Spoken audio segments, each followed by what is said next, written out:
Hi, today me and my friend will help you to learn DSBSC modulation. So, DSBSC modulation stands for double sideband suppressed carrier modulation.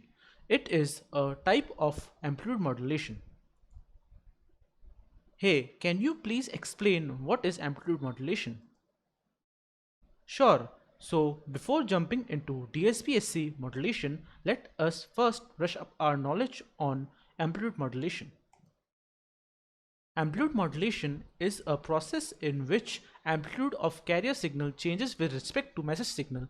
Let us see some basic figures to understand this definition. So this is the message signal, this is the carrier signal. When we club these together and we send it, we get this amplitude modulated signal. This is the figure of amplitude modulated signal. Now let us continue with the topic. I hope amplitude modulation is a bit clear now. Yes, those figures were easier to understand. Good. So now let us move on to our main topic, DSBSC modulation. I gave you the full form of DSBSC modulation earlier.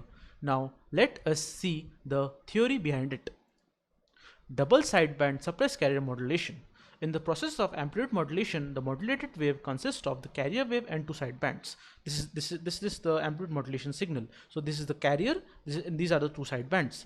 The modulated wave has information only in the sidebands. The sideband is nothing but a band of frequencies containing power, which are lower and higher frequencies of the carrier frequencies. This we are talking about FC plus FM and FC minus FM. These are two sidebands. So this is with the carrier, and this is when we suppress the carrier. These are both figures. But why are we suppressing the carrier signal, and how will it affect if we keep the carrier signal? Good question. I will explain it now.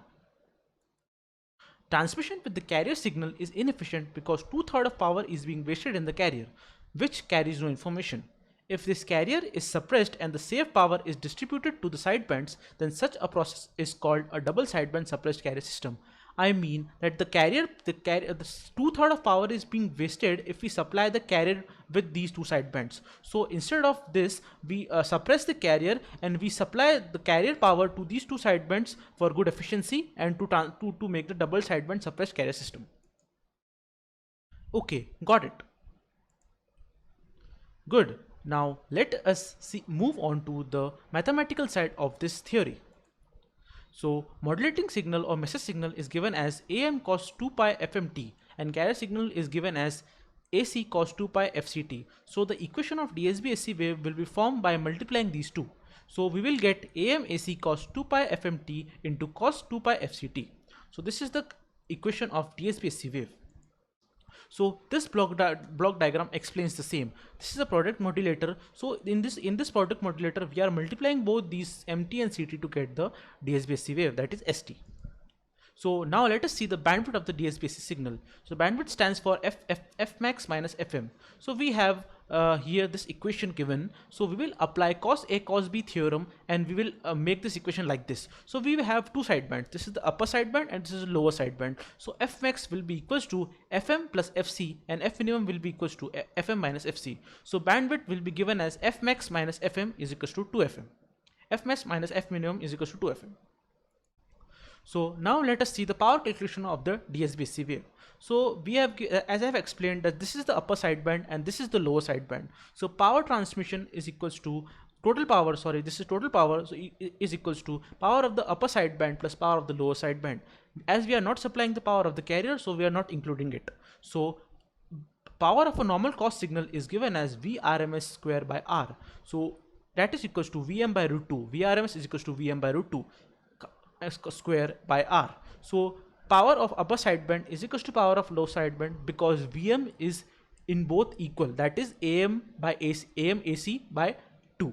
So we will put these values and we will get AM square into AC square by 8R, and R is the resistance applied.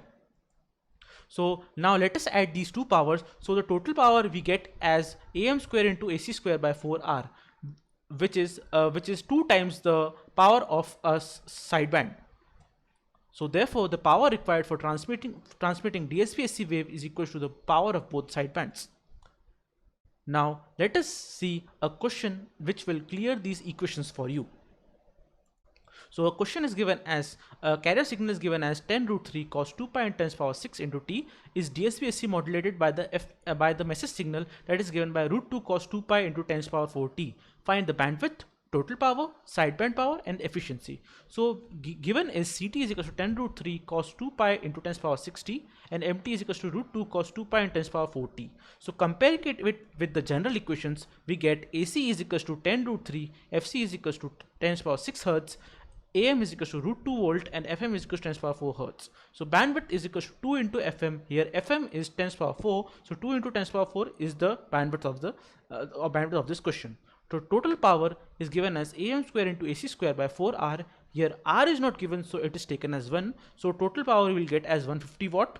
And sideband power is just divided by 2, so we will get as 75 watts, and efficiency is equal to 100% because we are taking the power from only sidebands as carrier is not included, so efficiency is 100%. Now this is another question with multiple message signals, and this will clear your concepts more. So this is a carrier signal given as 15 cos 2 pi into 10 to the power 6t is DSB-SC modulated by the message signal as cost, and these are the three message signals. So first question is find the bandwidth, total power, efficiency, and second question is frequency component present in the DSB-SC signal. So by comparing, we will get AC is equal to 15 volt, FC is equal to 10 to the power 6 hertz, AM1 is equal to 1 volt, AM2 is equal to 5 volt, AM3 is equal to 10 volts, FM1 is equal to 10 to the power 4 hertz, FM2 is equal to 2 into 10 to the power 4 hertz, and FM3 is equal to 3 into 10 to the power 4 hertz. So bandwidth, here I have written F max because I want the maximum frequency of in these three message signals. So maximum frequency in these three message signal is 3 into 10 to the power 4 hertz. So we'll get, after putting the values, we will get as 60 kilohertz. Total power, we'll apply the formula AC square into AM1 square plus AM2 square plus AM3 square by 4R. If there was another fourth message signal given, so we'll just add AM4 square to it and we will get the answer. So we'll get the power as 7087.5 watt. And efficiency is again 100% because the total power is taken only from the sidebands. So the second part will come to, so the equation in the DSB-SC signals are frequency component present in the DSB-SC signals are FC plus FM, FC minus FM. So we will put the values. So we will get 1000 kilohertz per 10 kilohertz and 1000 kilohertz minus 10 kilohertz. So we will get as 10 kilohertz and 990 kilohertz. Similarly, FC plus FM2 and FC minus FM2. So 1000 plus 20 kilohertz and 1000 minus 20 kilohertz is equals to 1020 kilohertz and 980 kilohertz.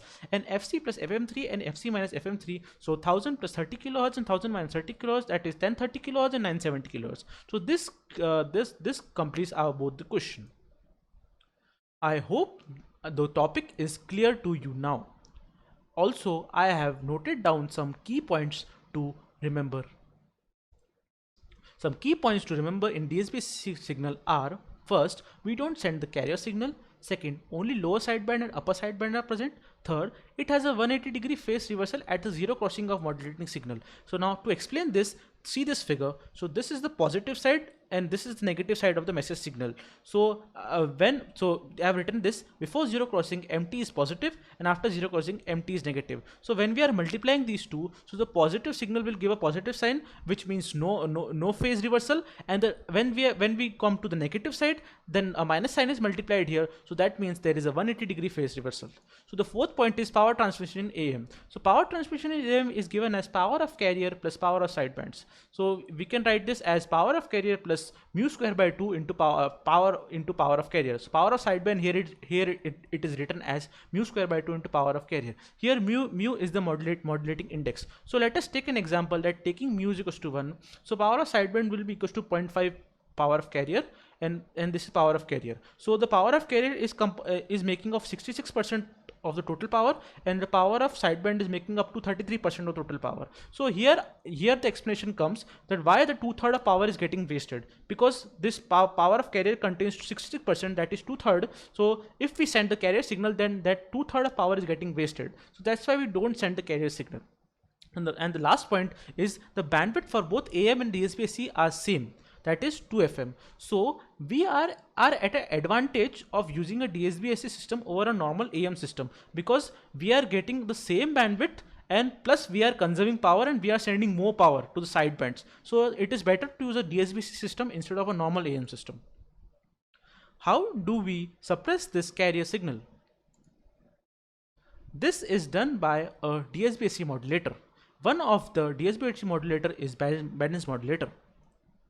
So this is a block diagram. I am not going to explain in detail, but this is just a general overview and a block diagram to explain this thing fast. So here is empty, here is minus empty, here is a one AM modulator, here is one AM modulator, and here is a local oscillator which contains a carrier signal. So after passing empty through AM modulator and getting CT through it, we'll get S1T and similarly S2T, and after this summation sign we will club these two and we will get ST, that is 2Ka AC MT cos 2 pi FC. Now comparing this ST with the standard DSP-SC, we get a factor of 2Ka. So to understand this 2K factor, I have given some references at the end. If we need the original message signal back, how do we get it from the DSP-SC signal? The process of extracting the original message signal from the DSP-SC signal is known as DSP-SC demodulation. One of the demodulation technique is coherent detection. Again, I am just giving the block diagram. So this is the DSP-SC wave. This is product modulator, in which we will multiply ST and CT, that is carrier signal that is generated by the local oscillator. We will get output VT, and then we will pass the VT through low pass filter, and we will get a demodulated output. So I have not covered both the new topics in a great detail, but for your self study, I can give you some references to understand these topics. So these are the references.